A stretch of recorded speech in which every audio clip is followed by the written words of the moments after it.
This episode of Under the Banyan Tree was recorded on Monday the 4th of May 2026, prior to reports that the US and Iran were close to striking a deal. At the time of recording, oil prices were close to $120 per barrel, but may have changed since then.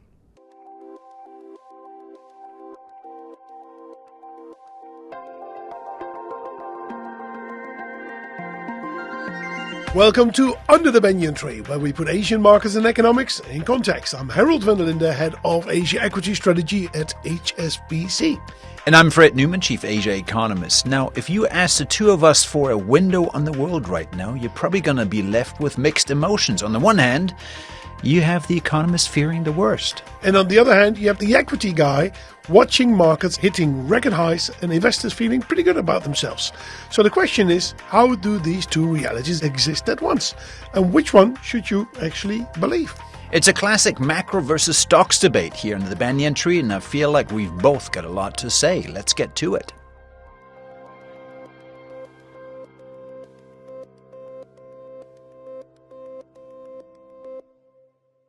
Let's start with some numbers on both sides of the equation. I'm going to propose we begin on the more positive side. That's the equities. The Korea Kospi index is up a staggering 64% year to date. Samsung's net profit for 2026 is expected to be larger than any US company has ever achieved, with the sole exception of Nvidia. And you might start to see where the story is going. Meanwhile, in the Asian equity universe, Taiwanese chipmaker TSMC is bigger than the entire Indian stock market combined. Well, it's all well and good, but here's also a dose of reality. Oil prices have risen more than 70% over the past year, and jet fuel costs have more than doubled, and urea fertilizer costs are at the highest since 2022. And keep in mind, of course, that around 80% of oil coming through the Strait of Hormuz goes to Asia, and around 60% of Asia's oil imports come from the Middle East. Well, Fred, I can see you're quite keen to talk about oil, so let's start with that. I looked at oil prices. They're trading at about $120 now. That's about the same as about a month ago when at the height of the Middle East conflict and crisis there.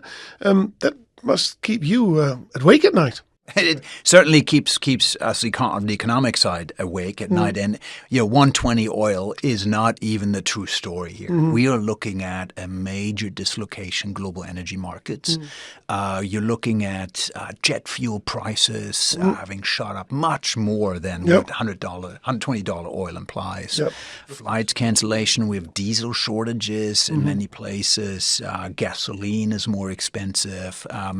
If you go into plastics, feedstocks, for example, everybody talks about fertilizer, of course, but it affects many. It's all products. It's all. So if you put all of this together, you're looking at an energy shock for particularly Asia, which has some of the most energy-intensive economies and economies that highly rely on imported energy, particularly from the Gulf. If you put all of that together, we'll probably look at the largest energy price shock in probably since the 1970s. What we saw during the Ukraine invasion, for example, didn't come close. I'll give you one statistic. During the Ukraine invasion, about 3% of global oil supplies were disrupted, and they weren't even lost to global markets. They were essentially redirected from Europe to Asia. This time around, we probably have a loss of about, conservatively measured, 15%, five times as much of oil, not just being disrupted, but actually not flowing at all. And 80% of that would have flown to Asia. Now, you might say, 120 oil is not so bad, but actually the reason why you haven't seen the full brunt of the impact yet is because we actually run down reserves. And once these reserves are exhausted, which will be in about 4 to 6 weeks, reserves that are floating on ships that are stored on shore, once that goes down, then you're going to have a major break on economic growth. That's what keeps me awake at night, because that could potentially mean a recession in some of these Asian economies, at the very least a sharp slowdown in growth. Now, I'm not sleeping at night. I know you sleep like a baby. I sleep. I'm fantastic. And tell me, therefore, why are financial markets not more worried about this development? Because I look at the world and I say, wow, this is really one of the biggest economic shocks we've had, at least since COVID. Why are financial investors not, running for the hills. running for the hills. Good. Well, a couple of points here, Fred. One is the stock market is not the economy. So what is listed in the stock market is not a reflection of what happens in the overall economy. Take Taiwan, for example. There's one large company that dominates that market, and 40% of the market or so. And it makes chipsets, and it hardly sells it into Taiwan. It sells it around the world. So what happens with the Taiwanese economy, this is a bit of an extreme case, is actually completely irrelevant for that particular company. So what happens in the economy is not always reflected in the stock market. And what is reflected in stock market? You look at the companies that are listed. What do? It's all AI. They're buying AI, they're building out data centers, they need all sorts of equipment, and therefore they go to Asia. And there are companies in Asia that have just order books flowing over. I hear you. AI is fantastic, and we get an AI boom. I love AI, blah, blah, blah, blah, blah, blah. But here's a question, though.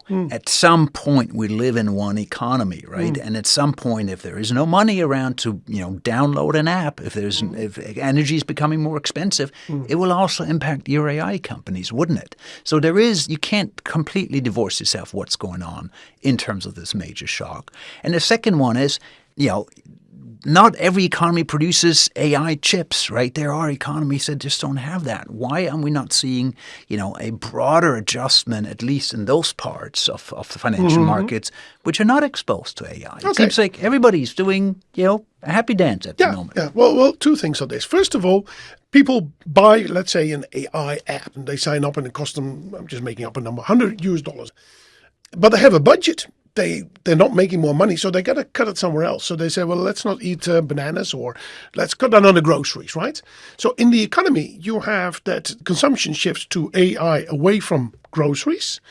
But in the stock market, the grocery companies are just a tiny part of the overall market. They might not even be listed.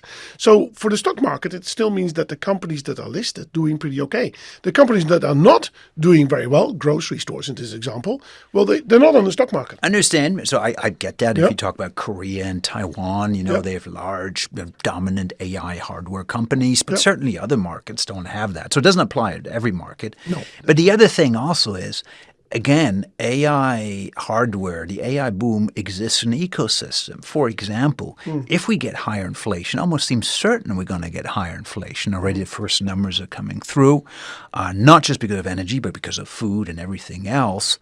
Central banks may need to raise interest rates. Yep. And then what happens with all the investments? Suddenly money is more expensive. Are you worried about rising interest rates here? I don't.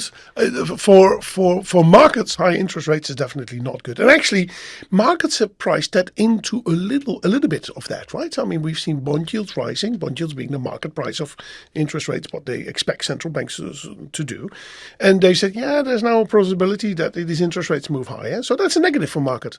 But the overriding growth stories is just very good. I mean, there are companies in Asia that just reported and said, listen, we've never seen this before. We have an order book, people lining up. I got 200 orders and I can only meet 5 of them this year. So imagine even if these 5 walk away, there's another 195 waiting for the product that I sell. And that could be chips, coolers, and all kinds of other things. So demand for the moment is so strong that the rise in expected interest rates in bond yields is not really derailing that story yet.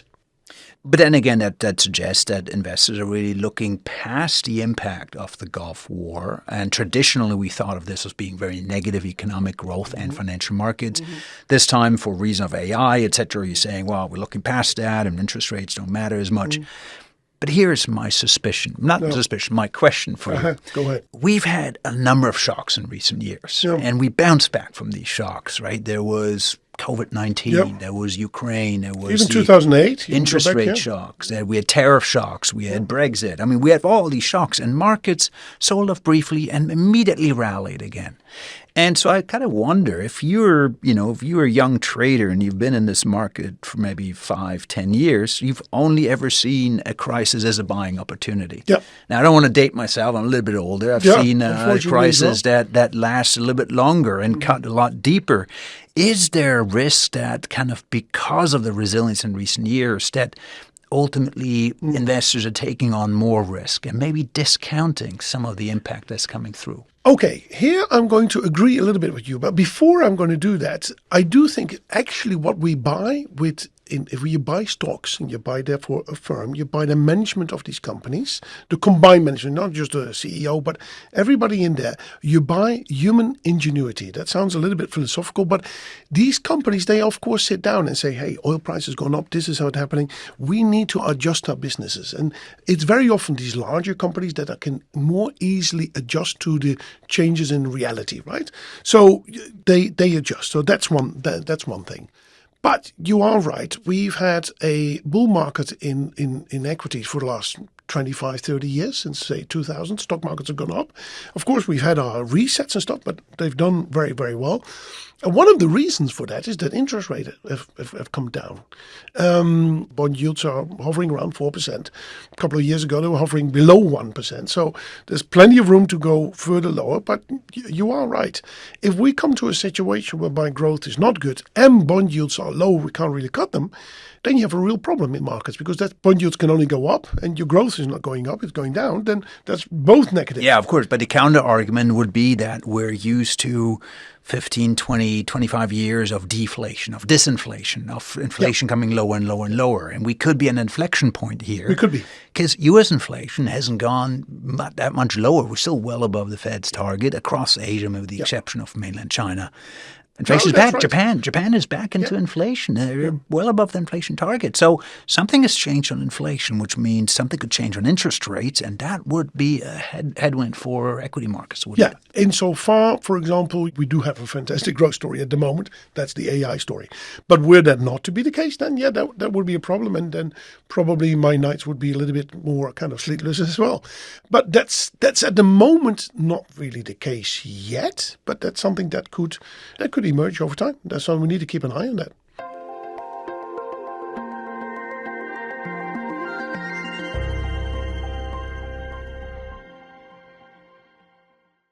So, Herald, I'm told you sleep like a baby. Well, you tell me that. Yes. It's not I'm told. You tell me that every other day. But if you look at the current situation, and I still have to say, this is a major, major economic shock that is coming down the pike.